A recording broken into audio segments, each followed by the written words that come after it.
use that? I was rather hoping I could crack into that to get the answers, but I failed.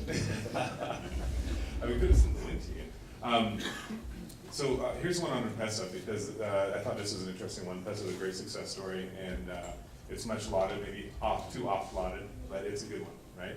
And that is from somebody online, Raymond Winine, says, is M-Pesa currently hosted locally? If not, are there any plans to change that since you have your own cloud hosting?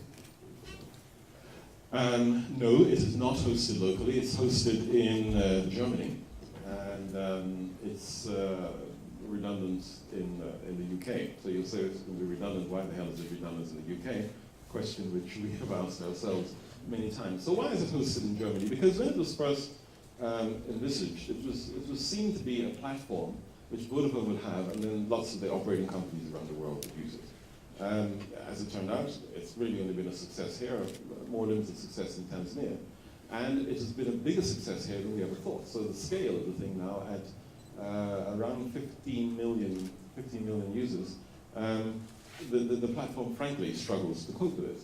And so, I mean, the other question, which you probably got on that list, is, when are you going to release the API for M-Pesa? Well, actually, I got a question around that. Is that, do you have the ability to release the API, or is that Vodafone? Well, we can give you a more complex answer, and we'll get Ken to do that. But frankly, the way the platform is designed, it is not easy to release the API. Now, what we were hoping to do is we were hoping to have the 9.2 version of the platform. But really, when we looked at it, and we looked at the challenges we had towards the end of last year, we said, you know what, actually, we need to get a completely new platform, rather than trying to bolt this thing together. Last year, we upgraded it to handle, it used to handle 70, max out at 70 transactions per second. So we went through a lot of pain to increase it threefold to 200 transactions per second. But on Christmas Eve day, it peaked at 250, which wasn't even designed to do. And so we said, you know what, we just need a new platform, and we need a new platform which is here in Kenya. Because what happens is when it goes down, these two guys get called, and then they have to phone somebody in Germany, and then we got people in Italy, and so we wanted to host it here, because it also gets rid of that point of failure. It's connected by a piece of wire at the other end. And when that goes down, then we're in trouble. It goes up to the satellite, but if that goes down, then we're in deep trouble. So the platform will come here. It's not something which is going to be done overnight. It's going to take, we think, probably closer to 18 months to get it there.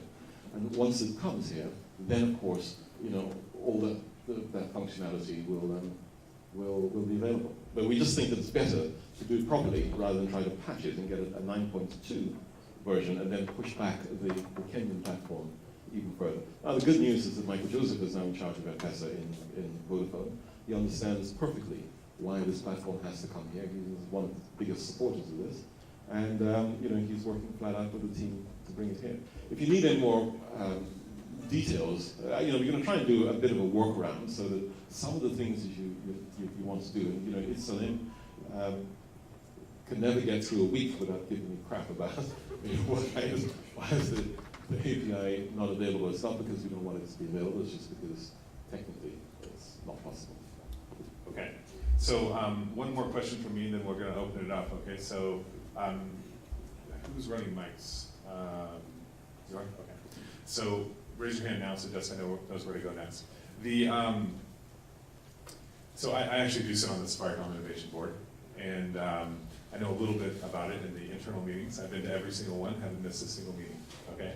And one of the big questions that we had was not just about the M-Pesa API, but access to infrastructure.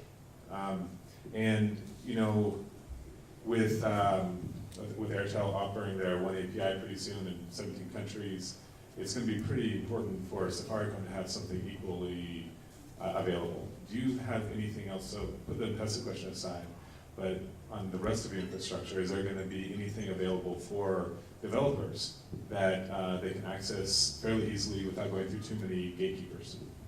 Yes.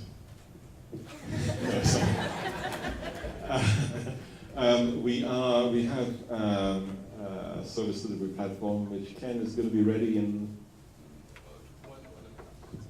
It was supposed to, SDP was supposed to launch in November 2011, right? Yes, we are Okay. actually So we're doing, we should give you the microphone. We're doing internal trials right now, repeating what you're saying. Yes, we're actually doing internal trials right now with the SDP.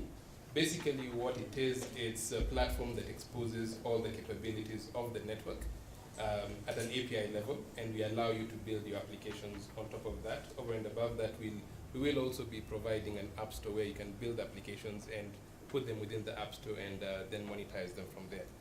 Now, initially, we'll have interfaces to the SMSC, USSD gateway. We will have location services. I know a lot of that has been asked. We'll have real-time charging into the account, which is different from the mobile terminating SMS or mobile originating SMS you have to use currently. So it'll be we'll have quite a few things, and we'll grow it from there. We do intend to expose much, much more, even going into the information layer, so that, okay, I don't have to let it out now because that's about 6 months, but yes, we will go into the information layer, not just into the infrastructure layer. Yeah. Ken, why don't you come up here so we can... So let's go ahead and open it up. I'm going to step off the bully pulpit for a little while. And okay, we got a question. Jessica, who's first? Well, thank you so much for such a beautiful talk. I'm really glad you noted about the arrogance of Safaricom and the challenges with the different market aspects. Question to you is, how do you intend to address this? Because though we make fun about it, in the long term it has implications on your market share. And also, there's a limit to which clients can endure, how much they are taken around different departments.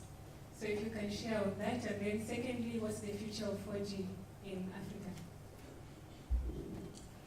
Okay.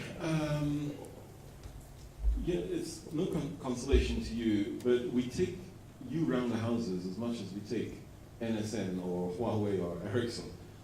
It's just that we are culturally ill-adjusted to dealing with business in the 21st century.